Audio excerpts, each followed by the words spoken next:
Entrando ao vivo, vamos começar a nossa live, né? Vamos começar a nossa live de hoje. A nossa live de hoje, nós vamos conversar sobre a verdade sobre o sexo. Então, boa noite Deise, boa noite, Dorge, boa noite, Carolina, Marina, boa noite a todos que estão chegando aqui na sala. Nayara, que bom que você está presente hoje. E nós vamos, então, conversar hoje sobre a verdade sobre o sexo. Essa era uma live que era para eu ter feito sexta-feira passada, mas como informei para vocês, infelizmente, sexta-feira passada eu tive uma perda muito triste de uma prima minha muito querida, e fazer live sem energia, fazer live triste, é uma coisa que não dá muito certo, né? A gente perde um pouco do ímpeto, e eu não queria isso. Então, eu adiei para hoje, para a gente conversar sobre esse tema, né? Que é um tema tão importante, a gente falar sobre sexo, entender o que é o sexo, né? Entender qual é a função do sexo, que ele faz de verdade na nossa vida, né? E como é que a gente responde, como é que são esses estímulos, e principalmente, né, quais são as vantagens dessa função? E qual que é o benefício, né, de vocês saberem tudo isso na relação com os filhos de vocês? É que eu acredito que quando a gente entende o sexo, quando a gente compreende de que forma ele procede, por que ele está na nossa vida e há milhares e milhares de anos, e que facilita a gente a fazer as pazes com a nossa sexualidade. E quando a gente faz as pazes com a nossa sexualidade, a gente também consegue olhar para a sexualidade dos nossos filhos com outros olhos, com um olhar mais positivo, com um olhar de que a sexualidade é algo que faz parte da nossa vida, né? Que faz parte do nosso desenvolvimento. E isso me lembrou, não é, um que eu li da Esther Perel. A Esther Perel é uma grande sexóloga que eu admiro bastante, né? Ela é belga, mas ela mora em Nova York, e ela conta no livro dela, né, que é um livro, agora eu esqueci o título do livro dela, mas é um livro que ela fala sobre o desenvolvimento, não sobre o desenvolvimento sexual, mas como a gente viver, né, a nossa vida sexual. Mas depois, quem estiver interessado, me manda uma mensagem no direct que eu mando o título do livro dela direitinho. E nesse livro, ela coloca uma coisa que eu achei bastante interessante. Ela diz que o sexo é um tema, né, que a gente convive com ele em dois extremos. Ou é o extremo da permissividade, ou é o extremo da repressão. Né? Então, ou a gente diz, não transe antes de casar, ou a gente fala, transe quando você tiver afins.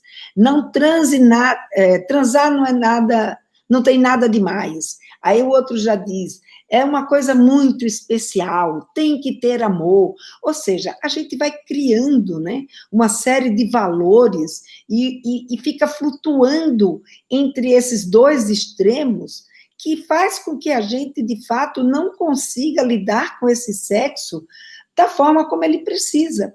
Aí, só para você ter uma ideia, né, ela diz que os americanos, como nós brasileiros também, achamos que o interesse sexual do adolescente é uma coisa antinatural. O interesse sexual do adolescente pelo sexo é uma coisa que não é natural, que é algo, sabe, anormal, um risco, né, uma coisa ruim para a vida deles, que a priori, sabe, a gente tem que impedir isso de qualquer jeito.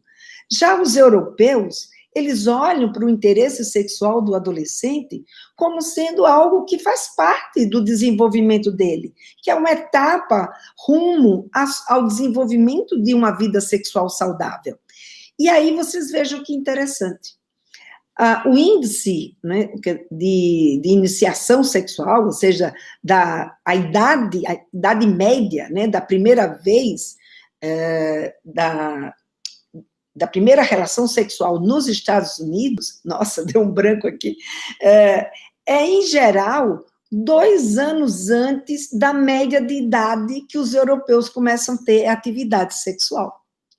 E outra coisa, o índice de gravidez na adolescência na Europa é 8 vezes menor que o índice de gravidez na adolescência nos Estados Unidos. Gente, com isso a gente conclui que quando você fala com seu filho sobre sexo, quando você não esconde dele o que é o sexo e você entende que aquele interesse sexual faz parte desse desenvolvimento, você tem uma condição melhor para conversar com seu filho, orientá-lo e fazer ele lidar com isso, não como uma, sabe, uma novidade que ele desembestada, que ele pode fazer o que ele quiser e bem entender, ou que ele tem que ser sempre do contra, mesmo que para isso ele se machuque. Não. Quando você admite o interesse sexual e você conversa sobre o interesse sexual, o que vai acontecer é que a gente vai ter com esse adolescente uma relação muito mais tranquila, porque a informação ela vai diluindo, né, a angústia, a ansiedade, e vai fazendo com que esse adolescente possa entender, de fato, o que é que está acontecendo com ele. Então, por esse motivo que eu resolvi trazer hoje esse tema, né, que eu estou aqui me perguntando no YouTube que tema é, qual é o tema de hoje, e o tema de hoje é exatamente esse, é a verdade sobre o sexo. Então, vamos desvendar o sexo, vamos entender, né, melhor o que esse sexo faz, porque a gente tratar o sexo, né, como uma coisa suja, como algo que, sabe, que é ruim na vida do adolescente, não elimina isso da vida do adolescente. Isso só faz fazer com que o adolescente tenha culpa, tenha vergonha, tenha irresponsabilidade, e mais, né, faz com que a gente passe a olhar o sexo, né, que faz com que esse adolescente olhe o sexo totalmente desvinculado da afetividade, do convívio social, e aí não se conversa sobre isso. Né? Quem nunca ouviu, por exemplo, as pessoas comentarem quando um garoto se interessa por uma menina, muitas vezes, e esse garoto é um garoto mais sensualizado, é um garoto que busca mais o interesse sexual, e eu vejo muitas vezes que é bem comum nos meninos, né, porque eles são bastante estimulados nesse sentido, e eu ouço muitas vezes o comentário de mães dizendo, não, filha, não começa a namorar agora, porque esse garoto ele só tem interesse em sexo. Como se o interesse em sexo fosse uma coisa ruim. E é isso que eu quero que a gente entenda. O interesse em sexo por si só não é ruim. É ruim a forma como muitas vezes, por não serem preparados para lidar com esse interesse sexual, os nossos filhos acabam lidando com ele. Então, o que a gente precisa é prepará-los para lidar com esse interesse sexual. Então, daí o porquê dessa conversa de hoje, para a gente ensinar os nossos filhos a entender e a trazer essa conversa sobre sexo entre eles, no seu meio social, porque quanto mais se entende, quanto mais você aprende, melhor você lida com um determinado fato.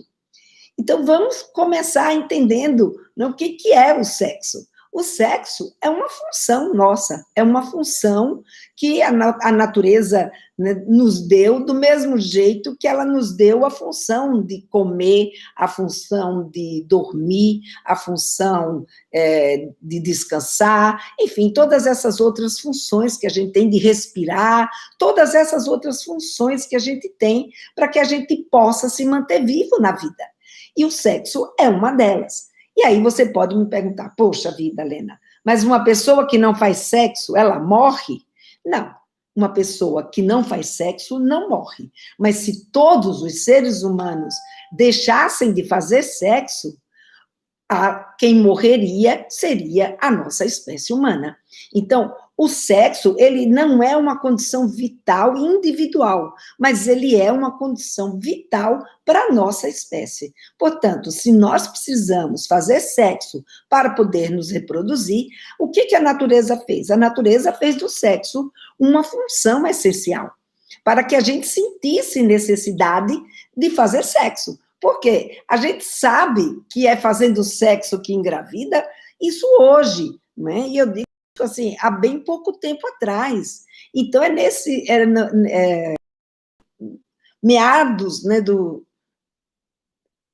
peraí, deixa eu ver, mais ou menos lá por volta de 1800, não, 1800 não, 1800 já sabia, minto.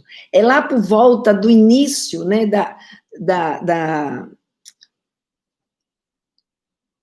ai, meu Deus do céu, como é que eu diria aqui essa fase? Agora deu um branco.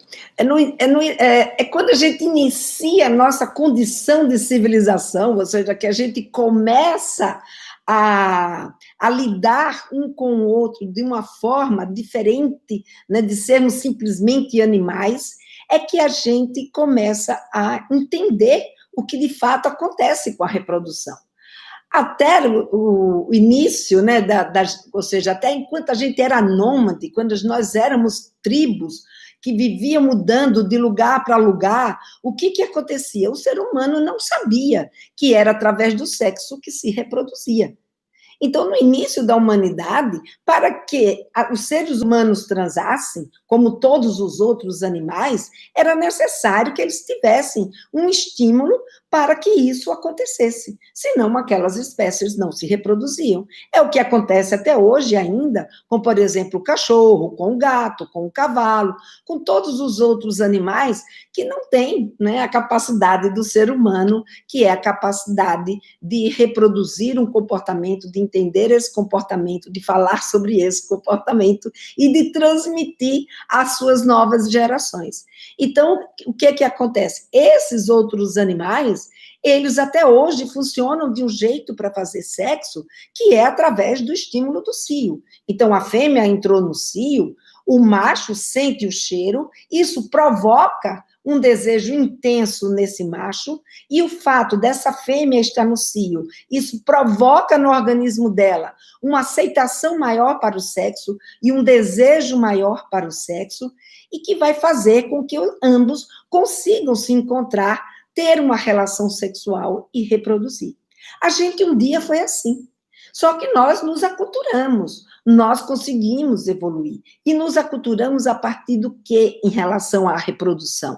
A partir do momento que a gente deixou de ser nômade. A partir do momento que a gente deixou de ser nômade, o que aconteceu? Os homens começaram a perceber, os humanos começaram a perceber que quando ele deixava, por exemplo, uma fêmea apartada do macho, então, se ele deixava uma ovelha apartada do macho, o que iria acontecer? Aquela ovelha, nem ela reproduzia e nem ela dava leite. E aí, quando ela estava misturada com o macho, ela reproduzia e ela dava leite. Então, através dessa observação, os humanos começaram a perceber, epa, tem uma história aí que a gente precisa entender melhor. O homem faz parte da reprodução, porque até então se achava que a reprodução era uma condição espontânea da mulher, que era uma condição natural da mulher e que não precisava de nada para ela engravidar.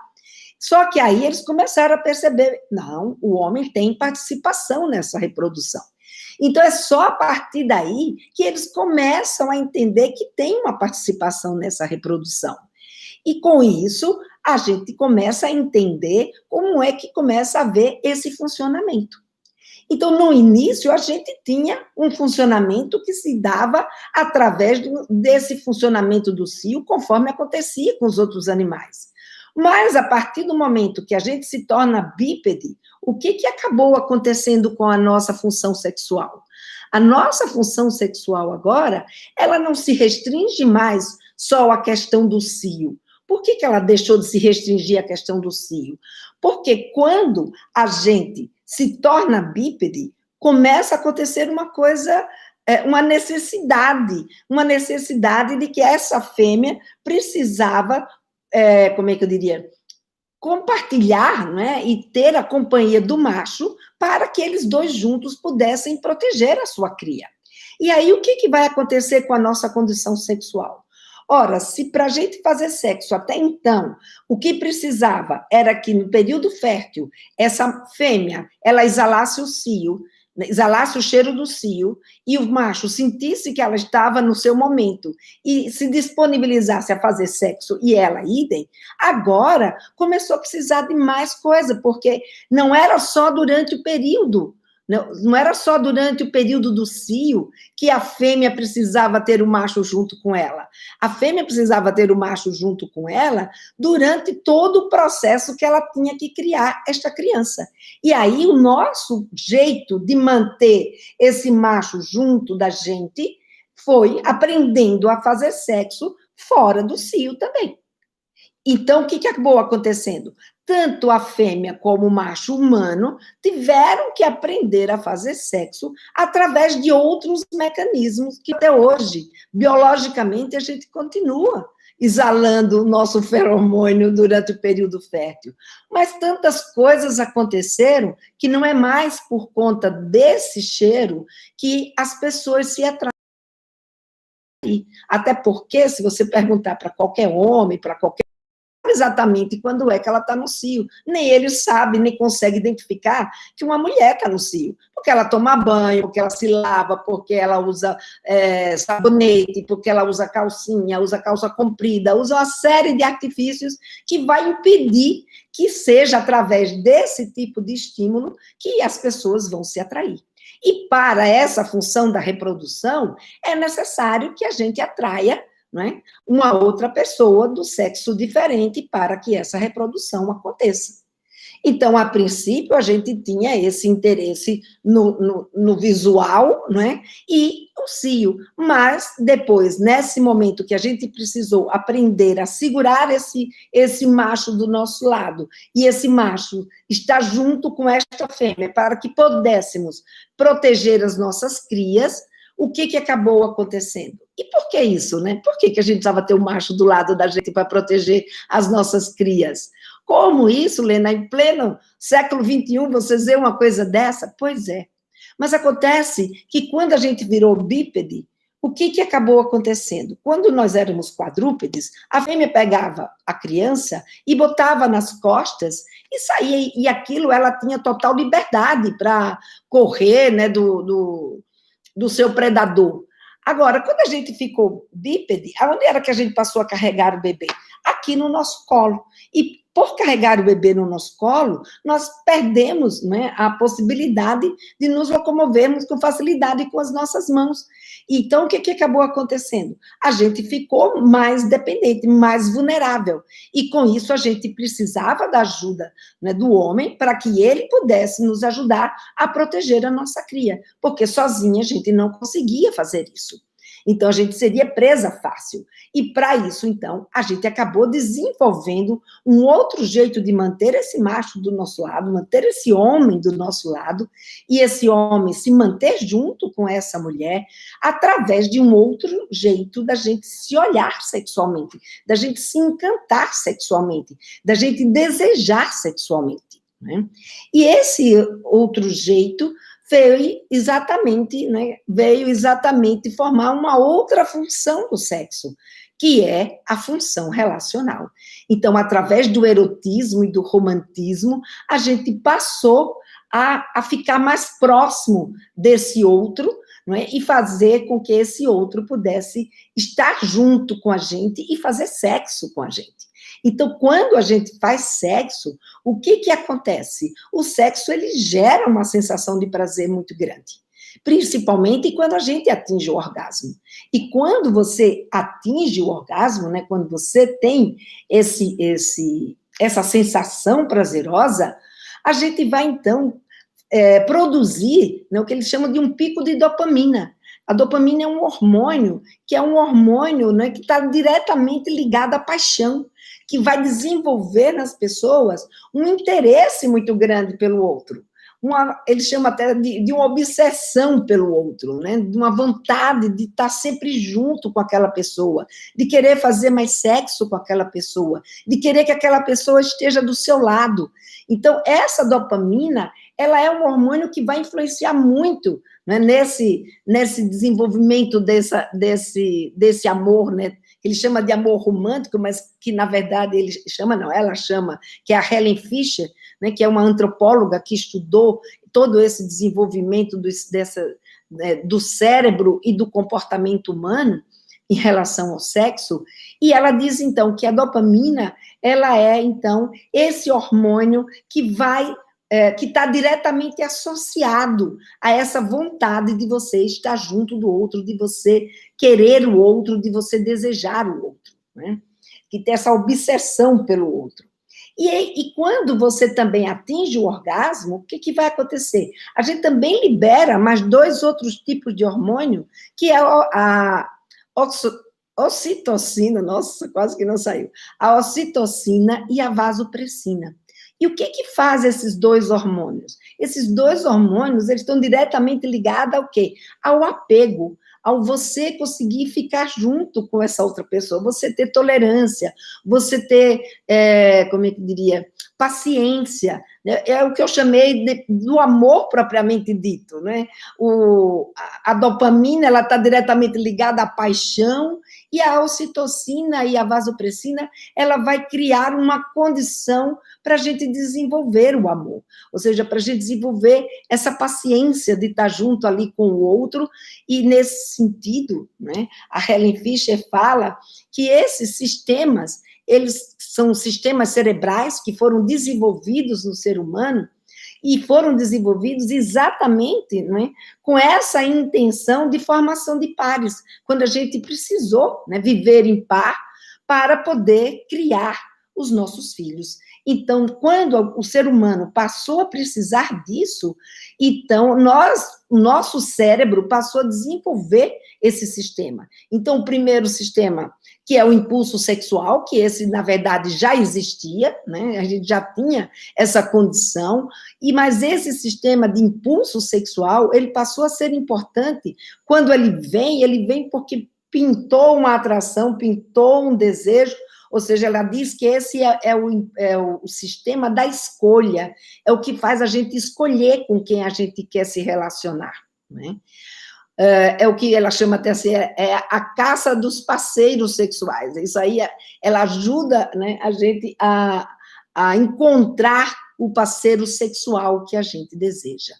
Já a paixão, né, ou seja, essa obsessão, essa vontade de estar junto com o outro, isso daí aconteceu, esse sistema cerebral que foi desenvolvido, ele foi desenvolvido exatamente para a gente pôr foco num único parceiro e tentar economizar energia e tempo para poder reproduzir e a espécie poder se procriar. E a conexão, ou seja, o apego, essa condição desse sistema é uma condição para a gente poder tolerar o nosso parceiro, a nossa parceira, né, por tempo suficiente de poder criar as nossas crias, de criar os nossos filhos. Então, esses sistemas foram desenvolvidos no nosso cérebro, né? Tanto que ela diz, né, que, infelizmente, esse sistema, nem sempre eles andam assim atrelados, um vai na condicionamento do outro. Muitas vezes, sim. E por isso ela fala, muitas vezes, uma relação casual, ela não é assim tão casual quanto a gente imagina, porque quando há uma relação casual e esse sexo é um sexo bom, o que vai acontecer? O casal vai ter orgasmo, e ao ter orgasmo, esse casal chega no pico da dopamina. Chegando no pico da dopamina, desenvolve a paixão.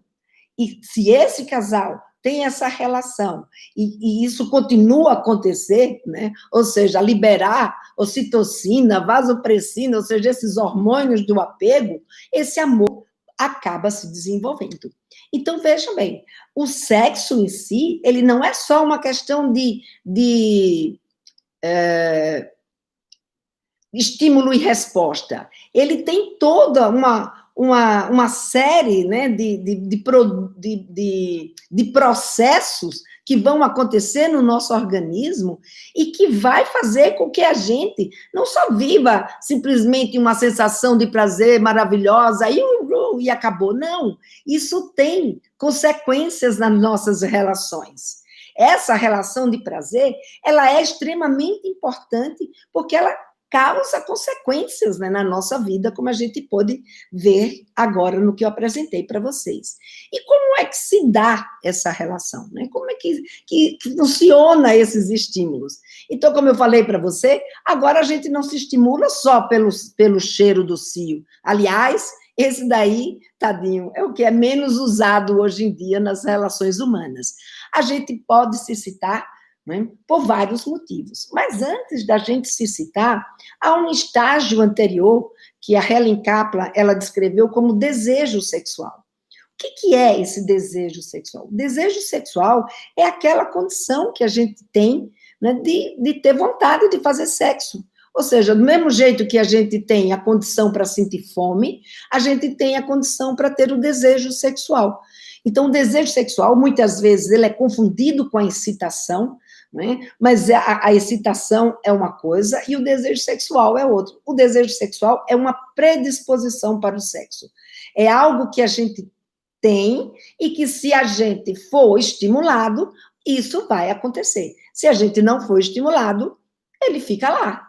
Mas ele existe, ele continua na gente. A gente tem uma vontade intrínseca, né? Uma vontade dentro de nós, que não é porque a gente tem essa vontade que a gente sai por aí fazendo sexo, não. Ela está lá, está com a gente, né? Então, esse desejo sexual, o desejo sexual é uma necessidade, é um estado de motivação, né? É um impulso que é gerado no cérebro, do mesmo jeito, né, como eu falei para vocês, que o cérebro manda esse tipo de impulso também para a fome, para quando a gente precisa descansar. Então, é uma motivação que é da nossa natureza, né? Agora, essa motivação, ela é equilibrada, ela como é que eu diria? Ela é norteada, né, por dois sistemas. O sistema de motor erótico, né, que é aquele que estimula a gente para o sexo, e o freio sexual, que é aquele que controla, né, e ajusta a nossa vontade de fazer sexo. Ora, se a gente tem aí, né, um motor erótico, que, ou seja, são os estímulos que vão acontecer, são como é que diz, as tentações, né, ou seja, as tentações, que coisa, os estímulos que vão provocar, né, esse despertar para a vontade sexual. Por outro lado, a gente tem o que a gente chama da nossa educação, né? A gente tem a nossa educação que vai fazer esse ajuste, que é aí exatamente onde a gente entra como pai, como mãe, para fazer essa educação dos nossos filhos. Então, se existe, por um lado, essa predisposição para o sexo, que está aí, receptiva aos estímulos sexuais, existe também, né, uma condição de aprendizagem para a gente saber como usar esse tipo de motor, né, para o sexo que a gente tem. E é isso que vai dar a graduação do nosso comportamento sexual. E tudo isso depende muito, né, da educação que a gente recebeu. Então, se você teve uma educação muito rígida, pode ser que o seu desejo sexual acabe ficando um desejo mais minguado. Pode ser que mesmo com alguém te provocando, alguém ali lhe atiçando, alguém lhe tocando, falando coisas interessantes no seu ouvido, ou provocando cheiros interessantes, enfim, provocando você com todas as possibilidades sensoriais, mesmo assim, você tenha um desejo que fica muito baixo, por conta, sei lá, de uma educação que foi uma educação que lhe mostrou que sexo era uma coisa ruim, que sexo era uma coisa suja, que sexo não prestava, que sexo era coisa de gente vagabunda, que sexo era isso, que sexo era aquilo, enfim.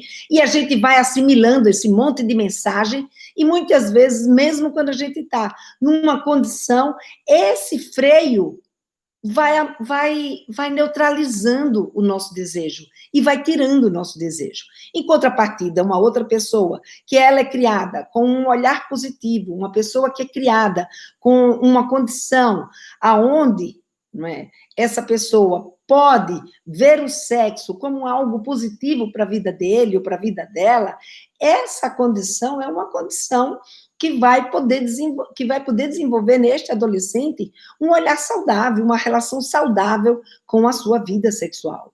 Outras vezes, muitas vezes, pela própria educação, a gente pode trocar, né? Ou seja, a gente pode confundir um parceiro conveniente com um parceiro que, de fato, nos atrai, um parceiro que, de fato, é complementar, né?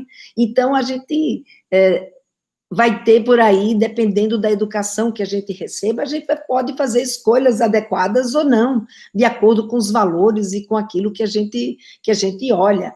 A gente, sabe, quando a gente recebe informações, quando a gente recebe uma educação, pode ser utilizado como um freio sexual ali para equilibrar a minha vontade, eu saber identificar se eu estou numa situação de perigo, se aquela condição que eu estou vivendo é uma condição que pode me levar a uma gravidez no momento que eu não quero ficar grávido, ou pegar uma IST, uma infecção sexualmente transmissível, que é uma coisa que ninguém deseja, nem ninguém quer pegar, não é? Ou seja, a educação que a gente faz ajuda esse freio sexual a ajustar as nossas condições para esse desejo natural que a gente tem em nós.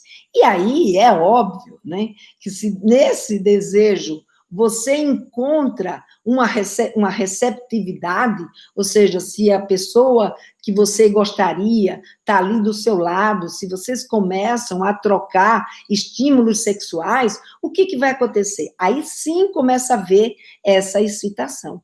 Então, se ele lhe olha, se você pensa e você mantém esse pensamento, enfim, você começa, então, a desenvolver a excitação. E essa excitação começa a acontecer. E os nossos filhos precisam saber o que é essa excitação. Como é que eu sei que eu estou excitado? No menino, a excitação é ele ficar com o pênis duro, né, o pênis rígido, e crescer. Né? Então, o pênis cresce e fica rígido. Isso que caracteriza a ereção. E no caso das meninas, elas vão ficar lubrificadas. Então, elas vão produzir uma secreção vaginal que vai deixá-las lubrificadas e preparar essa vagina para poder receber o pênis.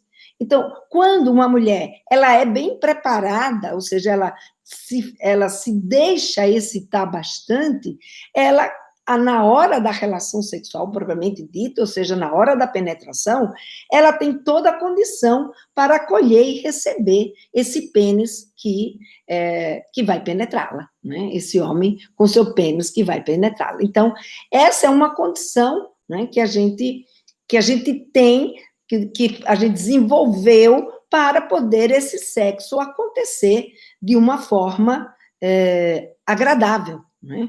Porque quando você antes estava no cio, o fato da mulher estar no cio, como eu falei, o cio criava já uma condição para a mulher que dava a essa mulher uma receptividade para essa penetração muito maior. Mas quando, por exemplo, a mulher tem uma relação sexual que ela não está no cio, ela demora um pouco mais para se excitar até o nível que ela precisa para receber esse pênis. Então, é muito importante que a gente se conheça, que a gente saiba o que acontece com a gente, para poder a gente identificar, poxa, está no momento de ter penetração? Não, não é o momento ainda da penetração. Eu ainda preciso estar melhor preparada para poder receber esse pênis. A gente vê, por exemplo, que o homem, né, para poder ele ter uma ereção e ele ficar numa condição de excitação, preparado para a penetração, é muito mais rápido do que a mulher para receber esse pênis. Porque o homem, ele precisa, o espaço que ele precisa congestionar com sangue para que isso aconteça, né, é muito pequeno, é só o pênis, né, que ele precisa encher de sangue. Enquanto que a mulher não, a mulher é toda a cavidade pélvica, então toda essa região pélvica, a gente precisa ficar entumecida, ou seja, precisa ficar, como é que chama? Chama de inchada, né? Assim, um inchaço ali para poder a vagina ficar inchada, e na hora que a parede vaginal fica inchada e o pênis penetra, então ela tem uma sensibilidade maior. Quando a mulher não atingiu essa sua excitação máxima, ou seja, quando ela ainda não está pronta para receber esse pênis, o que vai acontecer? Muitas vezes o homem vai penetrar e ela não está pronta ainda para receber, essa penetração dói, então ela trava, quanto mais ela trava, muitas vezes mais o homem força, porque ele acha que é uma questão de impulso que ele precisa fazer para poder acontecer essa penetração, e aí, quanto mais ele força, mais ela sente dor, e o que pode acontecer? Uma experiência negativa, principalmente quando os nossos filhos vão ter a sua primeira vez. E essa experiência negativa fica registrada na nossa memória.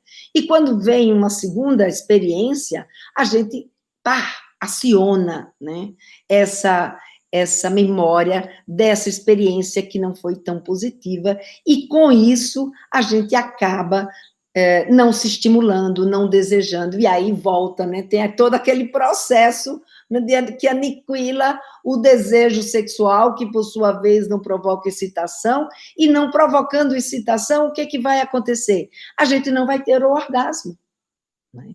E não tendo o orgasmo, a gente não tem essa descarga de dopamina, de ocitocina, de vasopressina, enfim, todos esses hormônios que nos ajudam a viver, conviver e a lidar, né, com o outro. Então, o conhecimento e o entendimento dessas sensações é muito importante para o nosso adolescente, para que ele saiba o que é que está acontecendo com ele, né? Para ele conseguir se comunicar com o outro, que é uma das grandes questões que a gente vê acontecer. O casal não fala sobre os seus desejos sexuais, o casal não conversa sobre o que ele sente ou o que ela sente. A gente fica achando que o outro conhece a gente, que o outro sabe aonde é que tem que tocar, e aonde é que ele vai tocar, que a gente gosta de ser tocada. Mas não é bem assim.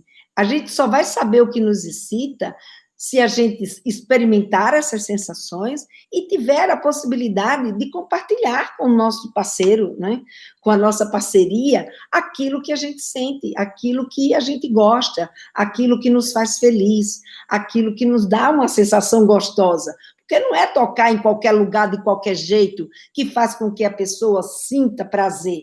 O que vai fazer a gente sentir prazer é a condição com que essa pessoa nos toca e aonde ela nos toca. Então, se ela toca de um jeito que é gostoso, e para isso ela precisa saber o que é gostoso para o outro, né? Se a gente não compartilhar essas sensações, né, fica difícil a gente saber o que o outro gosta e o outro saber o que a gente gosta. E assim fica muito mais complicado, né, da gente se entender nessa relação sexual. E, principalmente, né, a gente chegar ao orgasmo, porque para chegar ao orgasmo, a gente precisa estar extremamente excitada. Então, não existe essa história de você atingir o orgasmo, começou ali a brincadeirinha e daqui a pouco a gente já está pronta para ter o orgasmo. Não é assim que funciona. Não é assim que o sexo toca, né? Não é assim que a banda toca, também não é assim que o sexo toca. Para poder acontecer o orgasmo, é importante que a gente saiba o que está acontecendo com a gente, mas principalmente, né, que a gente se entregue a essas sensações. E para que a gente possa se entregar a essas sensações e se deixar, né, envolver, se deixar sentir, para poder chegar no nível de excitação necessária para a gente atingir o orgasmo, a gente precisa ter desapego, a gente precisa deixar as preocupações de lado, a gente não pode ficar pensando em outras coisas nesse momento. Então, a gente tem que se desapegar do nosso dia a dia. E para que isso aconteça, eu tenho que me entregar, de fato, ao outro. Tem que haver uma entrega. Se não há essa entrega, essa sensação de orgasmo fica mais difícil de acontecer. Então, quando há entrega, a gente, de fato, atinge um nível de excitação muito alto e, com isso, a gente chega ao orgasmo.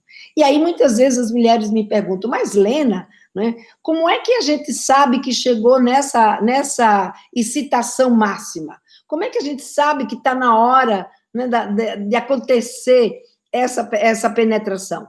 Na hora que a gente sentir esse desejo, o desejo de ser penetrada. Porque quando você chega nessa hora, no momento, né, que você deseja que o outro esteja dentro de você, é porque você atingiu o seu grau máximo. Você está com ele, sabe? Você está no sexo. E aí, esse orgasmo vai acontecer. Agora, se você deixa o seu parceiro penetrar você antes desse momento, o que vai acontecer? O homem ele vai atingir o grau dele de orgasmo, porque ele com o movimento e o estímulo que vai estar ali acontecendo na sua glândula, ou seja, na cabeça do pênis e no corpo do pênis, faz com que ele atinja um estímulo muito rápido. E ao atingir esse estímulo muito rápido, ele vai ejacular, atingir o orgasmo, e na hora que ele ejacula e atinge o orgasmo, o que vai acontecer? O pênis vai perder a ereção, ele vai perder a excitação. E muitas vezes o que vai acontecer nessa relação é que o homem atinge o seu orgasmo, mas a mulher fica ali, né? Aguardando para uma próxima vez. E isso é um grande desestímulo para o sexo. Porque o que impulsiona a gente são as lembranças boas, são essa descarga, essa, sabe, essa capacidade de ter essa sensação. E é isso que vai fazer com que a gente, sabe, de fato queira de novo. É isso que vai fazer com que a gente queira estar junto com esse outro. É isso que vai fazer com que a gente esteja ali junto. Né? Então, por exemplo, a Helen Fisher, ela fez um estudo com casais que continuaram apaixonados durante 25 anos de convivência, que são casais que aconteceu o quê? Esse sexo era muito positivo entre eles. Eles conseguiam ter um entrosamento sexual, mesmo depois de 25 anos de casados. Então, isso era uma coisa extremamente importante na relação deles. Então, a gente ter esse conhecimento é um conhecimento que ajuda a gente a se entender com o outro e a amar o outro, não é uma coisa desvinculada, não é? É uma sensação que vai provocar de domínio do corpo. Exatamente, Júlia. Então, o que vai acontecer? Quando você tem esse conhecimento, quando você sabe o que vai acontecer com você, você tem mais facilidade para lidar com o seu corpo e para lidar também com o corpo do outro. Não é? Então, quando a gente entende esse mecanismo da resposta sexual, a gente percebe, né, o que está acontecendo e, com isso, a gente se desprende para o sexo. A gente acata o sexo de uma forma muito mais prazerosa. Mas, ao mesmo tempo, né, se você não tem esse conhecimento, se você não conversa com a sua parceria, se você não fala para ele ou para ela o que é que você gosta, onde é que você quer que toque, do jeito que você quer que toque, e não deixa para acontecer esse encontro final, no momento que vocês dois estão excitados o suficiente para isso acontecer, o sexo pode até ser um sexo bom, é um sexo gostoso, mas não é aquele sexo que vai deixar, sabe, que vai fazer a gente produzir essa sensação na nossa vida e que vai fazer a gente desejar intensamente repetir esse tipo de situação. Então, quando a gente tem esse sexo, quando a gente consegue conviver com esse sexo saudável, né, esse sexo que dá vontade da gente repetir, isso daí faz com que as nossas relações também se tornem uma relação muito mais forte. Né? Então, gente, o que eu quis trazer hoje para você é para vocês exatamente esse conhecimento, para a gente ver que o sexo não é uma função, sabe, que entrou ali e que é uma coisa que é a parte do natural, que é algo que é fora da nossa vida. Não. O que eu quis trazer hoje foi exatamente isso, né? O que é que a gente aprendeu hoje aqui com essa minha fala? É que sexo é um atributo do ser humano, ele é da nossa natureza, sim, vai acontecer na adolescência. Desde a adolescência, os nossos adolescentes vão ter esse interesse sexual, porém, o que vai ser diferente é a forma como a gente prepara esse nosso adolescente para lidar com esse interesse sexual.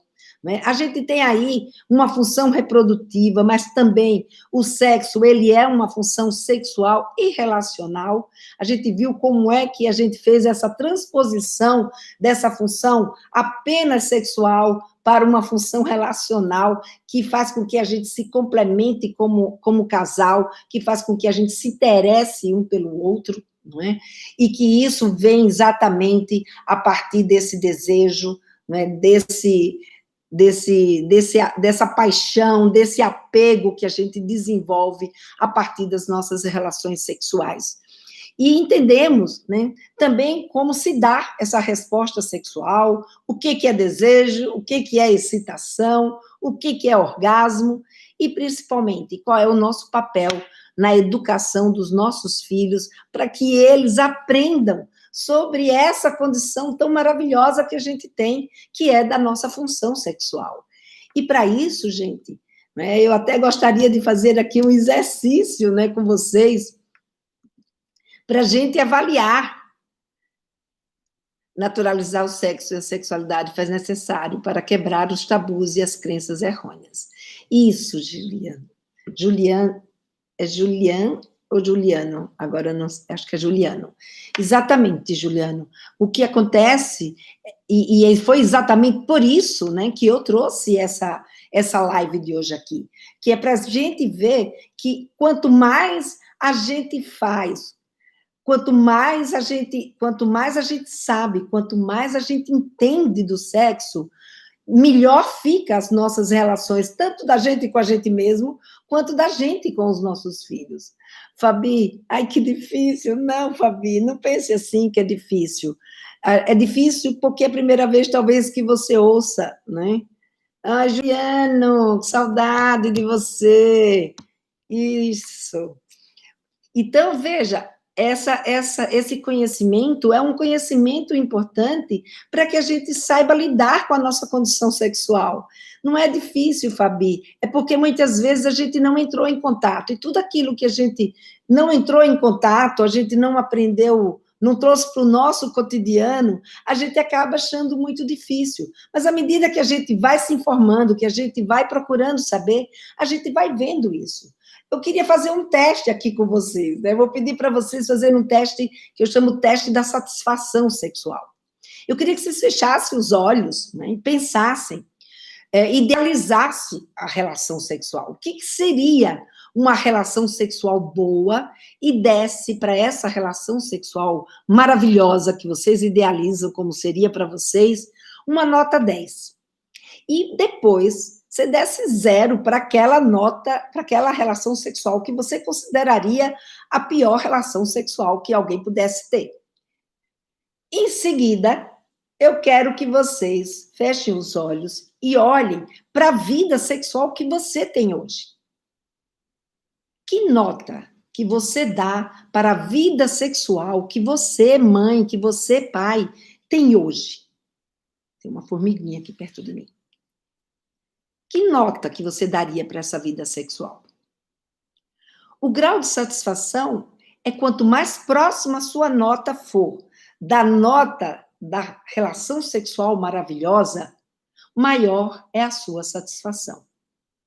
E aí eu te pergunto, que nota você dá para a conversa que a sua mãe teve com você, ou seu pai teve com você, sobre relação sexual? Não precisa me dizer aqui não, guarde para vocês. E agora, eu quero que vocês digam não, olhem para vocês e deem uma nota de qual é uma nota para você sobre a educação sexual que vocês estão fazendo com seus filhos em relação à relação sexual, ou seja, a esse assunto que eu trouxe aqui agora para vocês. Essa é uma nota que vocês têm que ter com vocês, né? Para vocês gradativamente irem evoluindo nessa nota, né? E essa nota vocês vão compará-la com o desempenho de vocês junto aos seus filhos, na educação de vocês junto aos seus filhos, naquilo que você consegue conversar com eles, né? O que a gente pode ver aqui hoje é que sexo melhora a autoestima, melhora o humor e, principalmente, favorece o apego e favorece o amor. Por outro lado, né, a gente viu que uma educação sexual mal feita, uma educação sexual que a gente nega, que a gente reprime, que a gente neutraliza, né, que provoca essa neutralização ou até mesmo abafa esse desejo sexual, vai fazer com que esse nosso adolescente, ele vá viver uma vida sexual que não vai ter muita qualidade. Né? Então, quando você vive uma vida sexual que não tem qualidade, o que pode acontecer?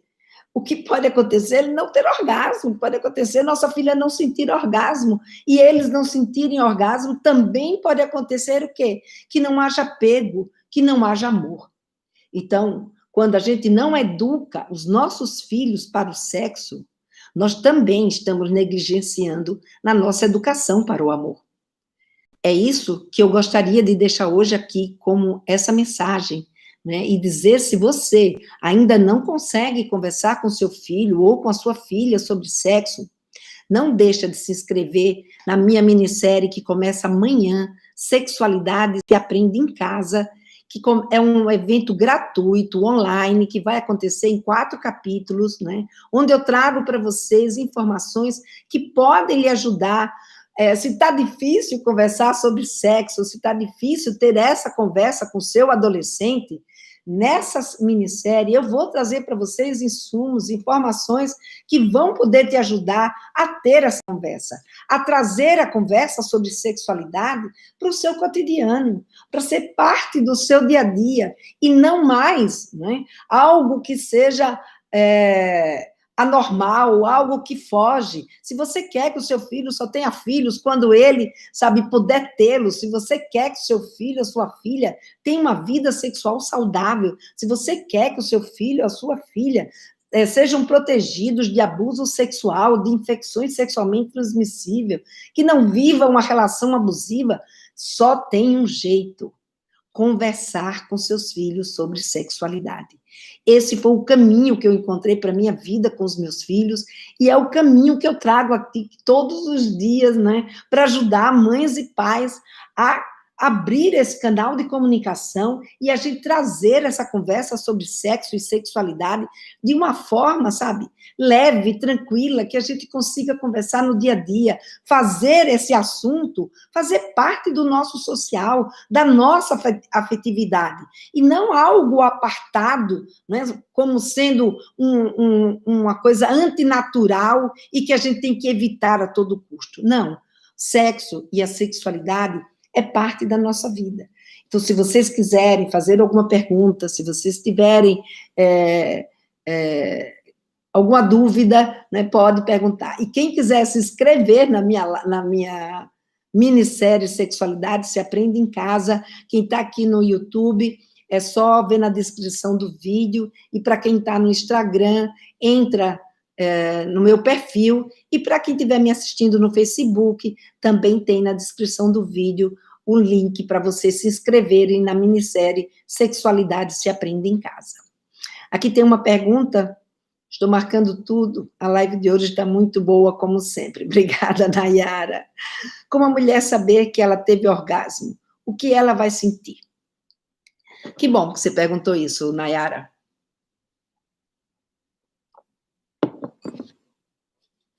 A sensação do orgasmo é uma sensação única, né? Uma sensação única, que eu digo, única não, individual, né?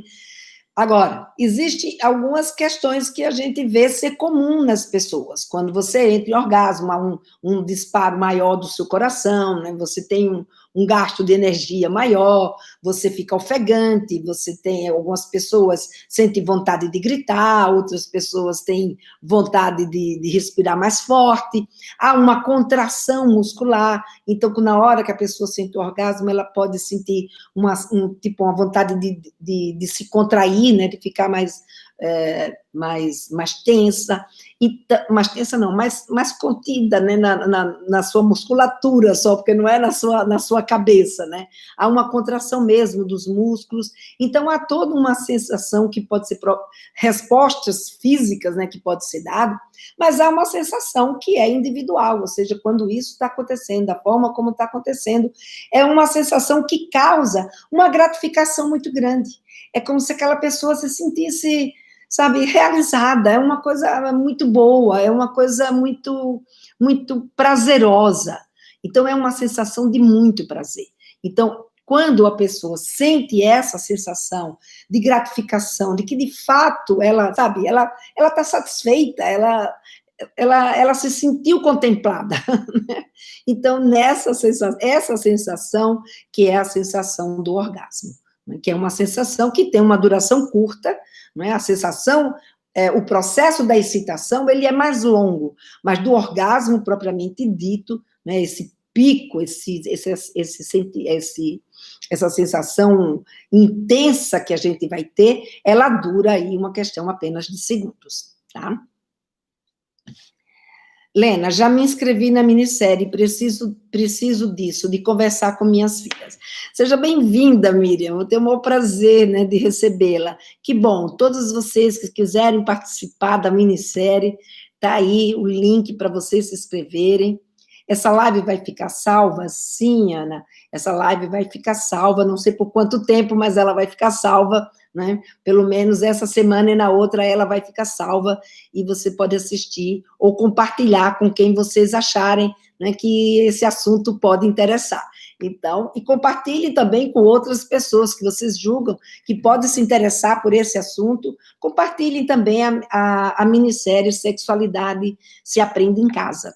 Isso é um trabalho, né, que eu faço com muito carinho, preparado assim, com todos os detalhes, para poder ajudar vocês a entenderem cada vez melhor, né, esse nosso papel como mãe, como pai, nessa educação sexual dos nossos filhos.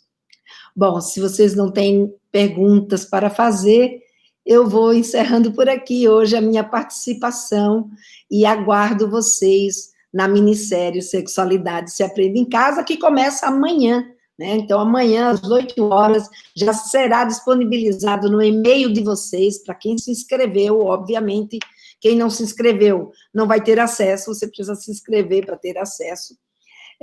Amanhã, a partir das 8, agora eu estou em dúvida, não sei se é 8 ou 9 horas, não sei se o Tiago ainda está aqui na live comigo, e aí você vai poder ter acesso, né, a essa minissérie, né, com todas essas temáticas ligadas aí a essa conversa com os nossos filhos. Bom, gente, então, até amanhã na minissérie Sexualidade se Aprende em Casa.